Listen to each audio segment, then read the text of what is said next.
नमस्कार दोस्तों, भक्ति ही शक्ति में आप सभी का स्वागत है। दोस्तों, एक कहावत बहुत ही प्रचलित है। आपने कई बार सुनी भी होगी और कही भी होगी।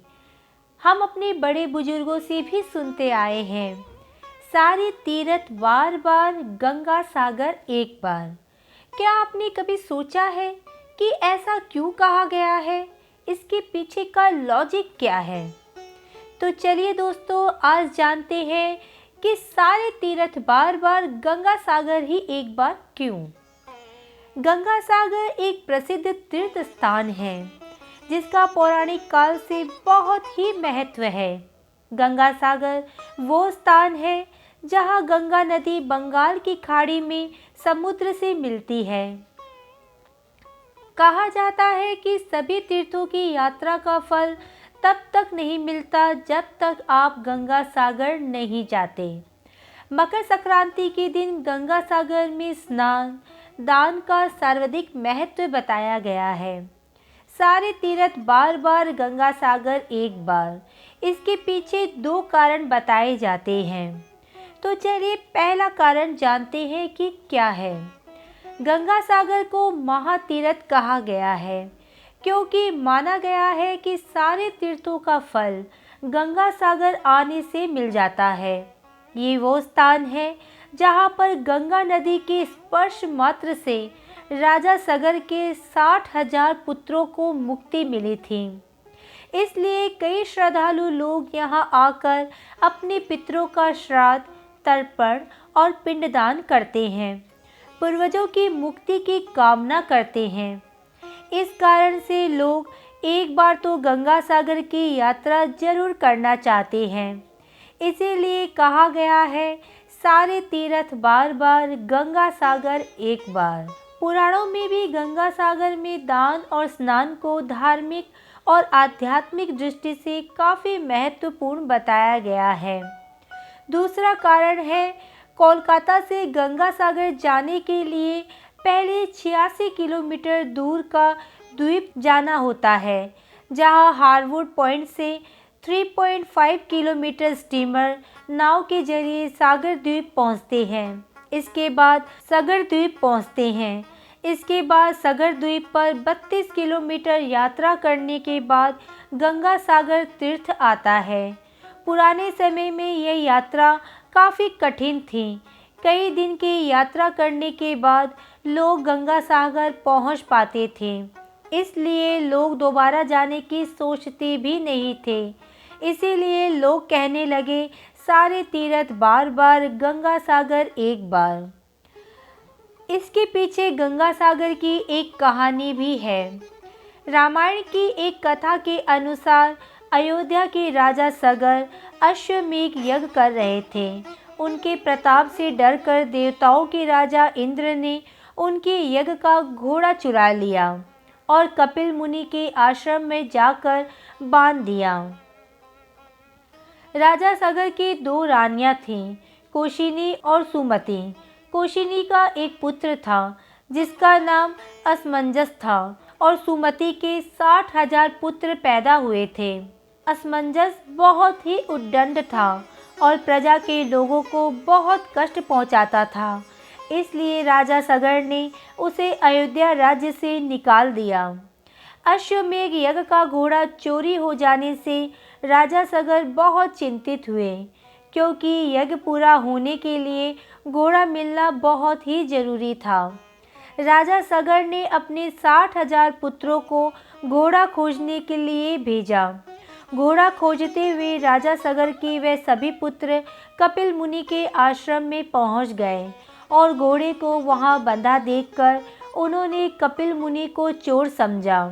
कपिल मुनि भगवान विष्णु का अंश अवतार थे, जिन्होंने कर्दम ऋषि के पुत्र के रूप में जन्म लिया था। राजा सगर के पुत्र कपिल मुनि के बारे में नहीं जानते थे और उन्होंने मुनि का बहुत अपमान किया। इस अपमान से क्रोधित होकर कपिल मुनि ने राजा सगर के पुत्रों को श्राप दे दिया कि तुम सभी अभी के अभी भस्म हो जाओ। मुनि के श्राप देते ही तुरंत ही राजा सगर के 60,000 पुत्र वहीं भस्म हो गए। जब काफ़ी समय बाद राजा सगर के पुत्र वापस नहीं लौटे तो उन्होंने अपने पौत्र अंशुमान, जो कि असमंजस का पुत्र था, अपने चाचाओं का पता लगाने के लिए भेजा। अंशुमान भी खोजते खोजते कपिल मुनि के आश्रम पहुंच गया। वहां उसने यज्ञ का घोड़ा और हजारों की संख्या में अस्थिर पंजर और राख देखी तो वो समझ गया कि क्या हुआ होगा। अंशुमान ने कपिल मुनि की स्तुति की और कृपा की प्रार्थना की। कपिल मुनि ने प्रसन्न होकर आंखें खोली। उन्होंने अंशुमान को अश्वमेघ यज्ञ का घोड़ा ले जाने दिया और बताया कि अगर राजा सगर का कोई वंशज उस स्थान पर गंगा जी को ले आए तो उसके चाचाओं को मोक्ष मिल जाएगा। अंशुमान घोड़ा लेकर अयोध्या वापस आ गया और राजा सगर ने यज्ञ पूरा किया। राजा सगर ने अगले 30,000 वर्षों तक राज्य किया। फिर वह अंशुमान को राज्य सौंपकर स्वर्ग सिधार गए। अंशुमान ने गंगा जी को पृथ्वी पर लाने का बहुत प्रयास किया, लेकिन वो अपने जीवन में सफल नहीं हो पाया। अंशुमान के पुत्र दिलीप ने भी काफ़ी तप किया, लेकिन वो भी गंगा को लाने में असफल रहा। राजा दिलीप के बाद उनके पुत्र भागीरथ अपने अथक प्रयास और घोर तप से गंगा को पृथ्वी पर लाने में सफल हुए। गंगा जी ने आश्वासन दिया कि पृथ्वी पर जरूर आऊंगी, परंतु जिस समय मैं स्वर्गलोक से पृथ्वी पर आऊंगी उस समय मेरे प्रवाह को रोकने के लिए कोई उपस्थित होना चाहिए। इसके लिए भागीरथ ने भगवान शिव को तप करके प्रसन्न किया। भगवान शिव ने स्वर्ग से आती हुई गंगा को अपनी जटाओं में धारण कर लिया और वहां से गंगा 7 धाराओं में भूमि पर उतरी। पहले 3 धाराएं हल्दीनी, पावनी और नलिनी पूर्व की दिशा में बह चलीं और 3 धाराएं सुचक्षु, सीता और सिंधु पश्चिम की ओर प्रवाह की। 7वां प्रवाह भागीरथ के बताए रास्ते पर बढ़ चला और आगे आगे भागीरथ रथ में चलते चले गए।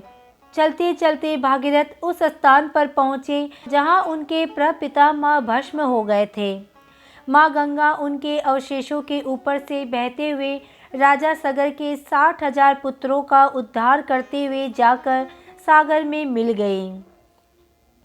राजा भागीरथ ने गंगा जी को पृथ्वी पर लाया, इसलिए गंगा का एक नाम भागीरथी भी है।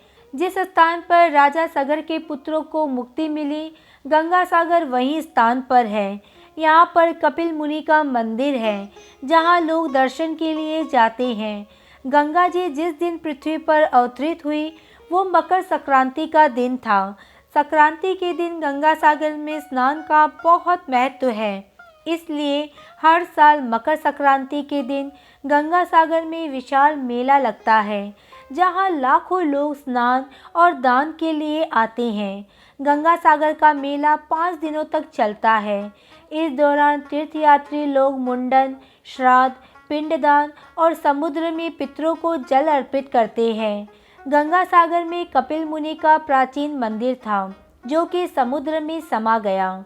1973 में यहाँ कपिल मुनि का नया मंदिर बनाया गया, जहाँ श्रद्धालु और तीर्थयात्री दर्शन के लिए आते हैं। गंगा सागर गंगा नदी का एक छोटा सा डेल्टा द्वीप है, जिसकी आबादी करीब 2 लाख और क्षेत्रफल 282 वर्ग किलोमीटर है। सागर द्वीप के एक ओर बंगाल की खाड़ी और दूसरी ओर बांग्लादेश है। इस सुंदर द्वीप के ज़्यादातर क्षेत्र में घने जंगल हैं। कपिल मुनि के मंदिर और आश्रम के अलावा यहाँ महादेव मंदिर, शिव शक्ति महानिर्वाण आश्रम, भारत सेवाश्रम संघ का मंदिर और धर्मशालाएं भी हैं। दोस्तों, आपको ये जानकारी कैसी लगी, ये आप कमेंट बॉक्स में ज़रूर बताएं।